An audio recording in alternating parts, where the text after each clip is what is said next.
down this topic, I wonder, do all these crises have any effect on Vietnam? Actually, it does. Vietnam has long been a major partner to the European Union, and in return, the European Union has helped Vietnam and assisted Vietnam a lot in development and integration. So Vietnam is inevitable in the influence of being affected by the European debt crisis. And that's why I wanted to show this topic. And I wanted to analyze more closely the economic impacts of this crisis on Vietnam, and to also see what we could learn from the management of public debt from the experiences of the European Union. And my study will cover the period from the end of 2009 to the year 2012. And here are all the three research questions that I am trying my best to answer through this research. And I believe this research would be of great significance and of great help for the Vietnamese government to manage the public debt. Some of that, I believe that. I believe, even though there are some limitations, don't smile. Okay, so a little bit theoretical background. Well, public debt is not something new. In fact, along the history of public debt, there are two major crises. That is the Latin American debt crisis and the European debt crisis. But what does exactly public debt mean? There are many terms, many concepts related to the public debt. According to the U.S. Department of Strategy, there are three related terms to the national debt, and public debt, public and gross federal debt. And also, according to IMF and the World Bank, public debt are debt liabilities that form includes of institutions.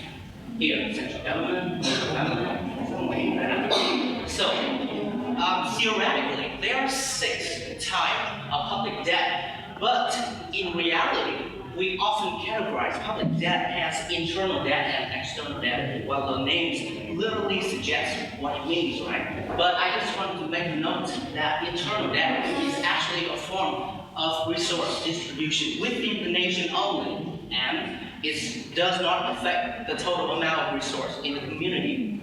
So, the rising of public debt in general could cause numerous consequences, devastating consequences to the economy. First of all, the withdrawal of private investment, reduction in national savings, inflation, and also it could mislead economic activities of the public, leading to the loss of degrees of social welfare. Now, the most important part, some key findings that I find the most interesting.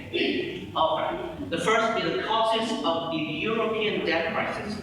What are the causes? What caused the European debt crisis? Well, it turns out there are a number of factors related to this crisis, but today I'm going to present some primary factors only. For example, the first one-size-fits-all monetary policy.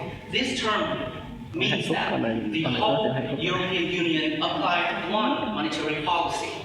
Well, in 1999, the euro, the single currency, was introduced by the European Central Bank, and since then, a single monetary policy has been applied, which means that the same interest rate was applied to the region. But the problem is that countries with different credit worthiness receive a very low and similar interest rates, and the periphery countries, they assume to the advantage of this new cheap credit source.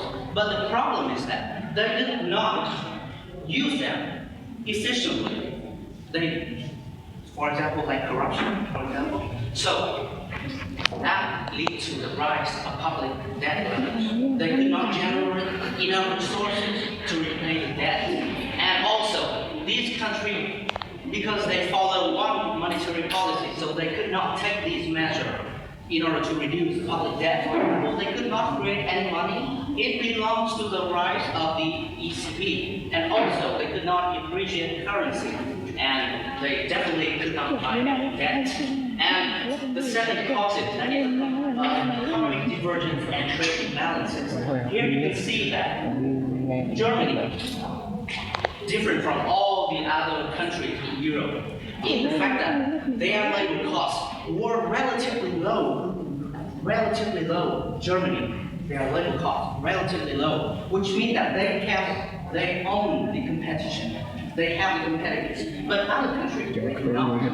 That is why the term economic divergence refers to the differences between the level of competition between countries in the European Union. And when other countries lose competition, that would result in the trade deficit, that is, the trade imbalances. The trade deficit means that these countries must borrow to finance the deficit. So the level of debt just keeps rising.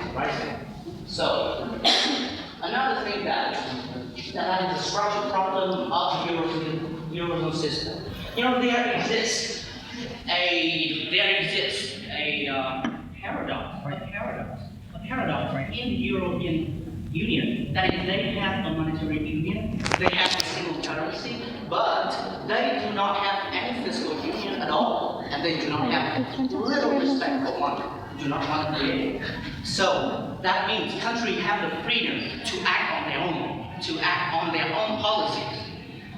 That is chaotic.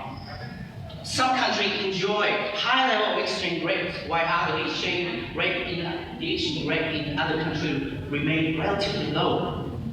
The differences between the monetary policy, between the fiscal policy between countries, that is why I say it's chaotic. And also, the structure of the Eurozone system make it really difficult for quick responses to crises and problems.